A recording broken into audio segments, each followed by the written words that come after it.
So how can you tell us to go? We're not going nowhere. We are here to stay. Like I said, we're not here to take part. We're here to take over. That we must understand this is the end. You see a young British girl, you might see her with a t-shirt and shorts. Well, that was normal for us. When they look at you, filth, destroy. Across the United Kingdom, a quiet demographic shift is taking place. Islam is now one of the fastest-growing faiths in Britain, not through any force or pressure, but through births, immigration, and thousands of sincere conversions every year. What was once considered a small minority community has become a visible part of British life. In classrooms, offices, hospitals, and neighborhoods across the country. But as Islam grows, something else is growing alongside it. Something darker, something louder. Hate. Over the last decade, the UK has seen a steady rise in Islamophobic incidents. According to Home Office reports, Muslims remain the most targeted religious group in recorded hate crime statistics. Women in hijab being shouted at, mosques being vandalized, online threats multiplying in the shadows of social media. For many British Muslims, this hostility isn't a headline, it's a reality. When I went to high school, for myself, I wanted to wear the hijab. Now, my mum will tell you, if she was here, she'll say to you, Asma's always wanted to wear hijab since she was 8 years old. So my mum took me out to go hijab shopping. It was a lovely time to be with my mother.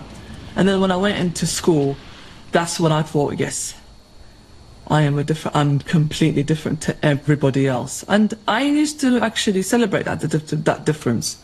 When people say to me, oh, what are you? I'm like, oh, I'm a Muslim.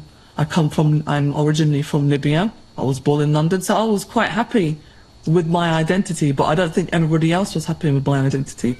And yet, the story of Islam in the UK is not one of takeover.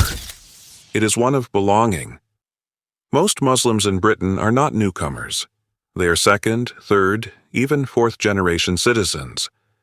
They speak with local accents, support local football clubs, work in the NHS, run businesses, pay taxes, raise families, and contribute to the country in every possible way. My name's Abdul Shakur. I'm British. I've been Muslim for a week. Alhamdulillah. My name's Abdul Rahim. I've been Muslim for 3 years. Alhamdulillah. Hello, my name's James. I'm British and I'm Muslim for 6 months. Alhamdulillah. My name's Abdullah. I've been Muslim for 10 years and I'm British. Alhamdulillah. Their British identity is not in conflict with their Islamic identity. It is shaped alongside it. So why is hate rising? Part of the answer lies in fear. Fear built on misinformation, on sensational media narratives, and on the idea that growth equals threat. But numbers don't tell a story of invasion. They tell a story of integration, of natural community growth, of people finding faith and purpose in a modern world that often feels empty. As Islam grows, the UK is witnessing something remarkable. More people are curious. More people are visiting mosques during open day events. More neighbors are meeting Muslims for the first time. More conversations are happening, real, human conversations that break down walls and build bridges instead. But with curiosity comes backlash. Some see Muslim growth as a loss of tradition. Others see it as a shift in national identity. And still others, driven by online echo chambers, interpret demographic changes as danger. When fear meets ignorance, hate is often the result. I'm used to it. I've grown up around here. It's definitely an asset. We have close relationships with Muslim brothers and sisters. We're all in this together. We must recognise our common humanity. In a Christian nation like England, or what was a Christian nation like England, is when you see churches that are becoming mosques. A lot of Asians, we all sit together. We've got certain areas where we all stay together, and it's like home from home. Generally, it's not a bad place to live. Were you born in Blackburn? I was. So you say home away from home, even though you were born here. I mean, this is your home. Yeah, this is my home. But when I go back to India, that's where I'm originally from. Okay, my parents from India. Why we say home from home, if you look at the shops and everything here, everything is catered for, you know, for us. So we don't miss out on anything. Even the mosques, there's so many mosques in Blackburn. One of the reasons we came to Blackburn, we heard the MP from here. He said that Blackburn is racially segregated. Always been like that. We have our little pockets. Now it's expanding because of the children.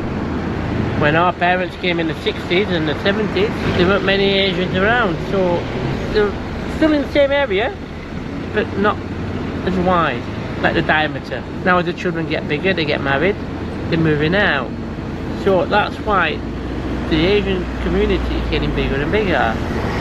And sooner or later, we won't have them pockets because it will be all just all in one. The people who say like, oh, you know, Muslims, their culture is not compatible with that, with English culture.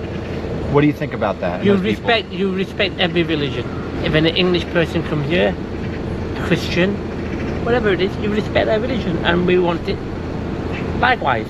We're not segregated, you know, we're not saying that a white person or a white person more than well. It's not us who've moved away, it's a white community who've moved away from us. Islam is growing in the UK. Hate is rising too.